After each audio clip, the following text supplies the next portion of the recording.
change in the fundraising sector has never been greater. But innovations in technology are evolving faster than our ability to understand them. Are these advances good or bad? Do they have unintended consequences? And what is the application to the global fundraising sector? That's what we're here to find out. Welcome to the Fundraising AI podcast, your up-to-date resource for responsible AI for the global fundraising community, hosted by Nathan Chappell and Scott Rosenkrantz.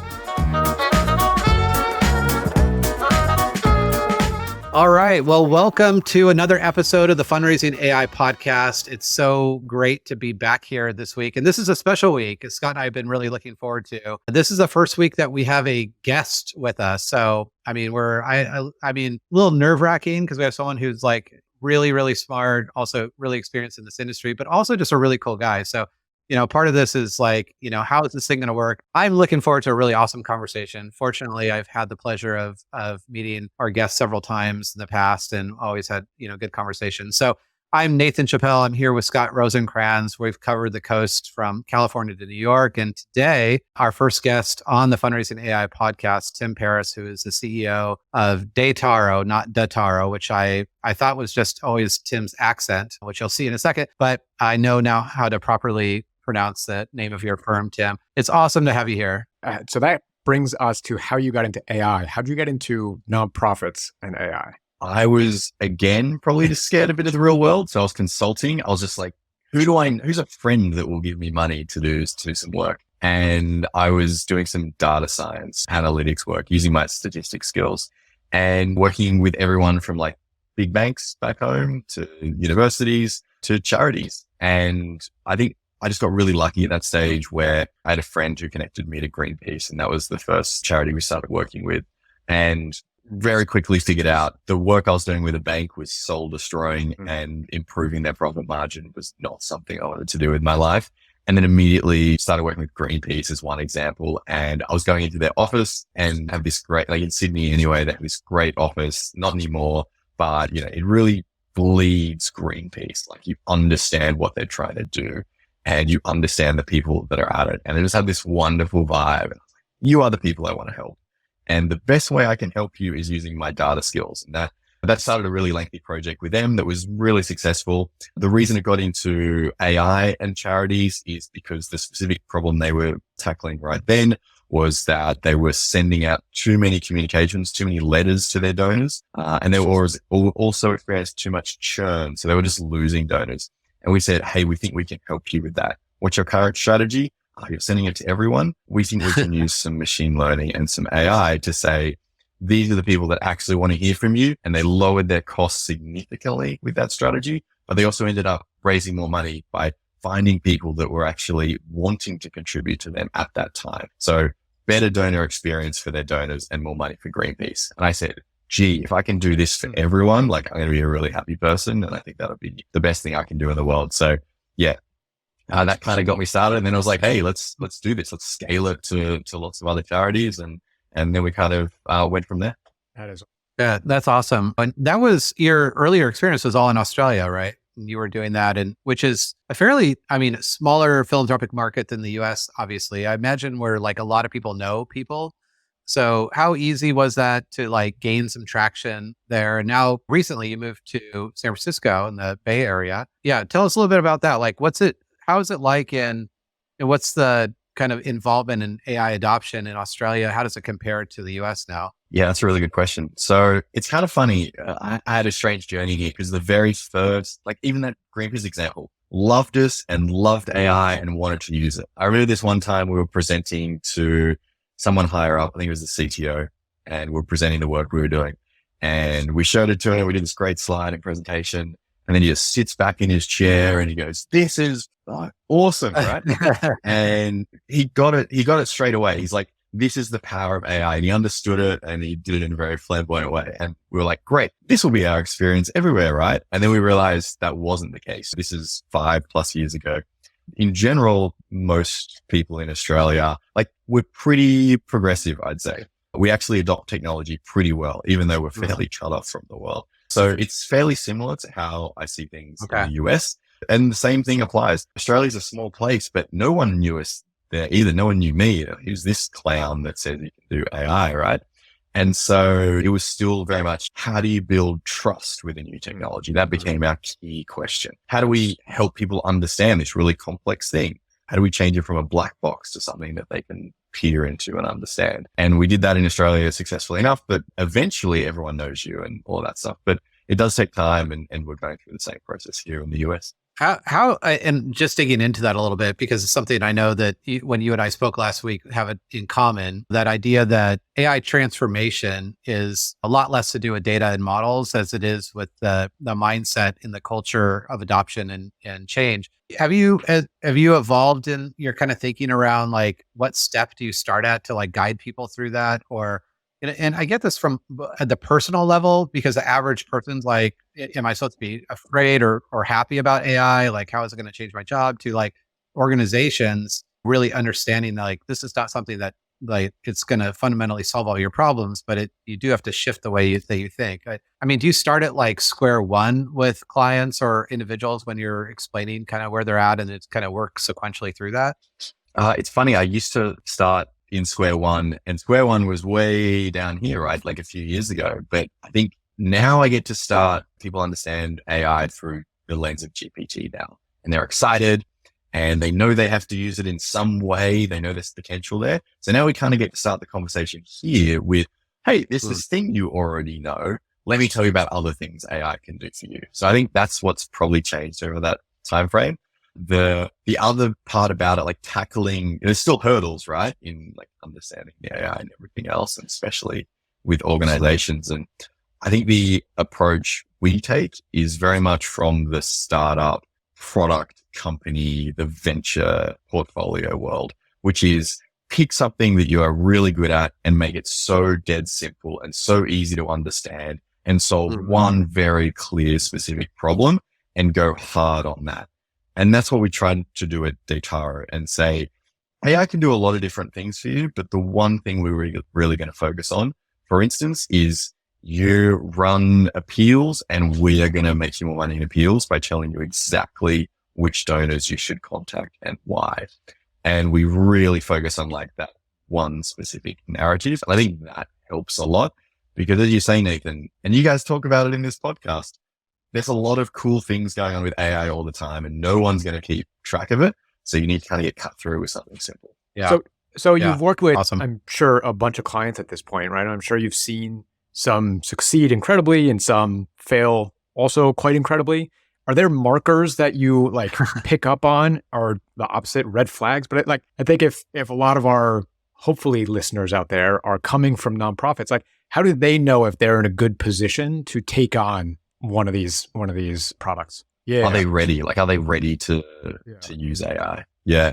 This is a good question. We have some guidelines, I guess. Like, so out of the box, I say things like, do you have a CRM? Have you stored your data in a structured way? Do you have several thousand donors, right? And these questions aren't so much, are you ready for AI? They're answering the question of, will you get a return from AI? And I think they're different questions. Sure. A lot of people will use AI and it'll be cool and they'll deploy it and they'll get benefits, but those benefits won't exceed the costs of the time and the energy in the deployment.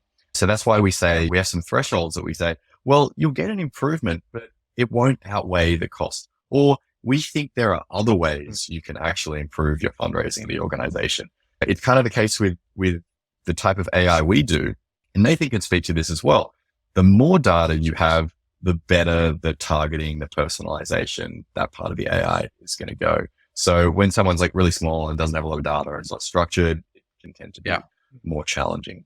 So that's typically how we speak to readiness. And that's just very much one side of it. I'd like to get Nathan's point of view as well on what's readiness from a cultural angle, which is a whole other question. Like, do you have the people and the mindset ready to like jump into this with 2 feet? Because that's sometimes what it requires, because there's always inertia with trying these new things. Well, I think we live parallel lives. I mean, Scott and I have been working on this together for so long, and we've seen kind of all those yes and no and everything in between. Those that give me a lot of encouragement. I was asked this question earlier by a CDO, is like, hey, what are the types of organizations that are successful? And truly, I mean, it really just comes down to that mind share and that mind shift of like, hey, we want to try something new. For many of those organizations, it's they find the pain has been great enough that they realize that doing the same thing is not going to get them a different result. They've tried the same thing for so long and they're getting the same answer they always did, not surprising. And so I think for many, the pain is not great enough. I think it will get there. I think AI will enhance the digital divide between those that have and have not. The level of competition to succeed in the future will be greater than ever. And so I'm optimistic, and actually I want to move into this aspect of it. I'm optimistic that, well, sadly, the pain will be great enough that it will force organizations to change. And I think leaders that will not embrace change will no longer be in those positions. Those that really are open to looking at new and different ways of trying to solve old problems will be rewarded. And that's just the circle of life in the AI world. On that spectrum of optimism or pessimism, I'm always interested in people like you that you get to see it all, right? The good, bad, and the ugly. And like so first question is by nature, you wake up, consider yourself an optimist or pessimist? Optimist, easily. Okay. In the world of AI, if you're projecting the future of AI, are you an optimist or pessimist? Oh, I'm the same. I'm an optimist. But I sure as hell acknowledge there's some very thorny things we have to tackle as a society on the near to medium horizon, right? But I'm hopeful. I think hopeful is a better way to put it because they're big challenges, right, to tackle as a whole. Yeah. Yeah. Thank you. Yeah. I would say that's true. I mean, Scott and I both. I probably operate more on the conspiracy theory side of things than he does. And again, I get what's your AI conspiracy theory? I mean, pretty much everything that you've seen, every movie that you've ever imagined. I mean, longer term, right? But I would say, again, I have to remain an optimist because if I didn't, like, why would I wake up in the morning? Like, I just like, hey, this technology has tremendous power for good. My hope, I think that's an operative word. The hope is that we at first rise to the challenge and then two, use it well and thoughtfully. I think our sector has a different role and responsibility in what that means than the private sector. So I think that's so interesting. Okay. In terms of, and I know Scott will get a lot of this because he and I, one of our most favorite debates on any given day is like, what technology are you using? Like I ended up buying a subscription to Claude yesterday. And he's like, why would you do that? Because we already have Perplexity. And so we're always debating the thing. So like, what's your go-to? I mean, I know you're super, super strong in predictive AI and obviously very biased in which tool you prefer there. That's great. Like for sure. But your day-to-day, like Tim Paris, like going through life, planning a vacation, or if somebody, friends or neighbors at a dinner party ask you like what they should do, like what's your preference right now? Ooh, I mean, pretty bland. I have my Chrome open and the top left tab is just an OpenAI GPT. And that's go-to number one, easy, simple. And that's been my friend for a while, I guess. And that's the tool. I guess that's the novel tool I adopt. I mean, there's AI embedded into a lot of different products these days. Yeah. Those are like the novel one that I enjoy experimenting with the most. The one I'm most excited about that I think launched yesterday or the day before is a tool called Devon. And this is very computer science developer specific. But in the evolution of generative AI being able to solve problems for us, it kind of went from, hey, we can complete your sentence to, hey, we can generate some words, or if you're a developer, generate a bunch of code for you. Yeah. And now we're getting into the realm of, hey, you can have multifaceted agents that can do different things simultaneously, like write the code, run the code, debug the code. Mm-hmm. Yeah. Go to Google and understand why that something's not working. If you've got an error, do some searches and have these multiple simultaneously things happening for you at once. And I think that's a nice breakthrough that's happened very, very recently and kind of paves the way for really what's going on with all this technology that I like to see, which is humans are getting more abstract. We're getting further away from the end level task. We used to write everything from scratch, write the code, write the emails. Then we just told someone to like augment it and make it a little bit longer or better or shorter or change the tone. And then soon we get into a stage of we're guiding an agent to do multiple tasks and report back to us. And I think that's kind of nice. Anyone who's never had employees before probably has never really experienced the joy of being able to like really outsource and have a conversation with someone to help you. And it's super enjoyable. I mean, it's not perfect, right? It breaks all the time, but we're kind of getting to that, like we're getting closer and closer to that. And yeah, that's kind of how I see it. That's what I'm interested in. What I love about that awesome. is it really like we've talked about this in previous podcasts, is I have no creative ability, right? In terms of like artistic nature, but I might have ideas that I have in my head and I just don't have a way to bring that out. But this, the tool you're talking about, that really opens up computer science and programming to people who have no computer science background, right? Like they might have a great idea for an application, but just don't have the resources to bring on full staff or to hire somebody. And like within a matter of seconds or minutes, like they could have an up and running product that just never existed before. And it really just kind of, it leverages everybody's level of creativity to get there. Creativity. Absolutely. I don't know what it means yet or where it came about, but I'm going to use it. Hey, that is creative in itself. Yeah. The URL. Hey, I relate. I wasn't creative. One of the questions I think we had here was when I was a kid, what I wanted to be, right? I wanted to be a cartoonist. I cannot draw at all. But I really like it. I was really drawn to that as a kid, for instance, but I'm not at all creative. So you're right. Like, and I think that's how things have been going that way for a long time. Really, before AI, there was a lot of low code and no code tools to open up if you want to make a website or an app. Significantly easier than before. Whether you liked it or not, the world of outsourcing happened a lot before, and globalization happened well before that as well, where you could get an app built for you really cheap, even if you didn't have the ability to do it yourself. And then I think this is the final evolution. It is so cheap now to do it, yourself. If you just got like an idea, it's cost pennies effectively. I think that really leads to an explosion. And if we want to dive into it of good and bad, right? There's a lot of quantity will become too high of everything that we have to consume, and separating the good from the bad is going to be pretty hard in that world. We're that's pretty the much pessimistic there. view of it, right? Yeah. Yeah. Pretty much there. It's going to get way worse.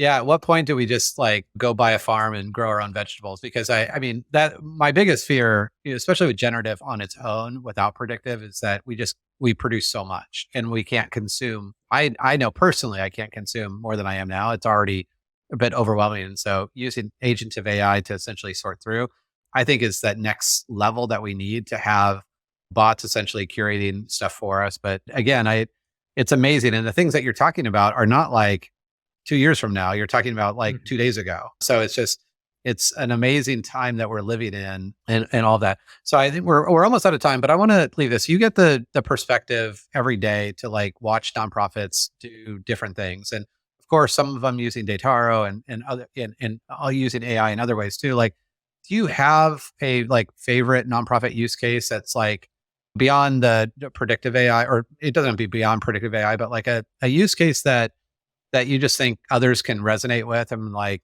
that was just kind of cool, something that you've seen or heard about from a nonprofit perspective? I'm not meant to plug my own company.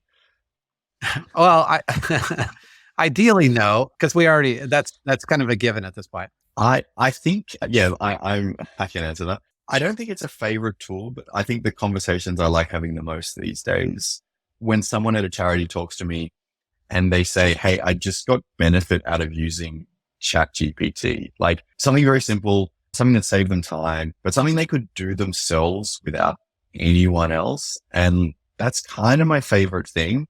Just the fact that you can just dive in and do it yourself. And this is what I say to a lot of people, just like give it a try. It probably won't solve all your problems day one. It may never solve all your problems, but it will solve something. And that's why it's the top left of my browser window, because there's just lots of little things that can support with. So my favorite thing is, a lot of fundraisers just say, hey, this blew my mind and I use it every week for this exact task. And I go, that's awesome. Like keep doing that, keep exploring, keep playing with it. And there will just be more and more things that it kind of takes over time. I think that's sage advice. We did a poll earlier today on a webinar, and 44% of the people said in terms of them using AI for work, 44% were still thinking about it. There was one honest person who said they were actively trying to avoid it.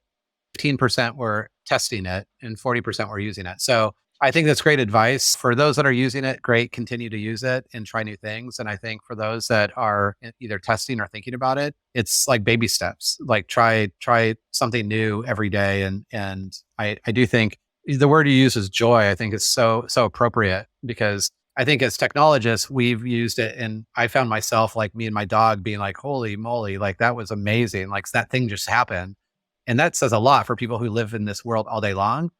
Man, if I put myself in my 20-year ago nonprofit hat where I'm just like grinding out, like working like a dog to try to raise money in my community. We're talking like transformative. Like, so the joy that can come from that to feel like you've got wings is like real, like it's real. So it's awesome. Can I Scott, relate that to, oh, sorry. Can I No. relate it to one other story? So I get joy out of fundraisers using GPT. I also get joy out of my kids using it. Like they are so creative and explorative in how they kind of use the tool and they love it. There's so much stuff they can do. And not just ChatGPT, but it's like a range of things you can do with kids, right? And it changed their drawing. If they draw a cat, you know, you get this amazing mythical dragon cat. Augmenting what they can currently do, even in the digital world, is so powerful. The other day, my kids were just getting ChatGPT to just tell them stories at night. Not that I want to outsource all the parenting, but like they were just happy to say, hey, tell me a story about me and my brother fighting dragons. And you just get like, you know, So cool. a great 10-minute story from them. And they love it. But then they also use it just to convince it to say the word but, and it after 30 minutes as well. It's not the most sophisticated use case, but it does bring me Entertaining joy. at least. That's awesome. So I love that. in terms of, I Yeah, mean, because Nathan and I go back on this a lot, what are your like go-to resources to stay up to date on what's going on in AI, or people that you follow that kind of give you just that up-to-date information or testing out new interesting use cases? We always like to see if there are people that we're missing, which I'm sure there are plenty. Oh yeah. I don't even think I can give you direct names. I have a big Twitter feed of a whole bunch of people that are probably feeding it. And that's why I know about things like Devon, not through any one person, but everyone's feed just blew up with it recently. So that's kind of how I know like people are into it, but I'm sure I could think of a few. There's a few out there. Yeah, I think it's good advice too. I mean, for Twitter by itself, I mean, we've got to know Connor Grennan, who basically is like lives in that echo chamber of like AI news, because that's where news breaks, right? I mean, that's where it comes out first, and you love or hate Twitter, but essentially that's where you go for new information. So, well, Tim, I know we need to wrap this up, but I want to personally, professionally thank you for your involvement in Fundraising AI and the Advisory Council, which is essentially the super grassrootsy effort to essentially steer AI in the right direction from the global fundraising community. So thank you for your interest in doing that. Thanks for being our first guest on the Fundraising AI podcast. I know that we're going to see each other a lot this year, airplanes crossing and being at airports and conferences together. So I look forward to our ongoing conversation. We can put contact information in the show notes, but why don't you tell people how they can get in touch with you and learn more about Dataro too? Hey, I'll give my email, tim@dataro.io, DATARO. Say hello. Cool. Awesome. And you're really active on LinkedIn. I will give a plug for Tim. I've shared this often with other crowds, is that I think Tim has an inherent ability to explain complicated things in simple ways. It probably has to do with your PhD work and understanding the human brain. But I know Scott and I look at that and envy a lot of times, like how you're able to distill and break those things down. So anyone listening, definitely follow Tim on LinkedIn as well. Tim, it's great to have you here. We're going to have lots of good stuff in the future. And until then, take care, everyone. And I guess we have to end this episode the same way we do every time, Scott. If you like this episode, tell all your friends and neighbors and everyone around you. And if you hate it, don't tell anyone. It will just be our little secret. So, all right, take care, everyone. We'll talk to you soon. Will do. Thanks, Nathan. Thanks, Scott.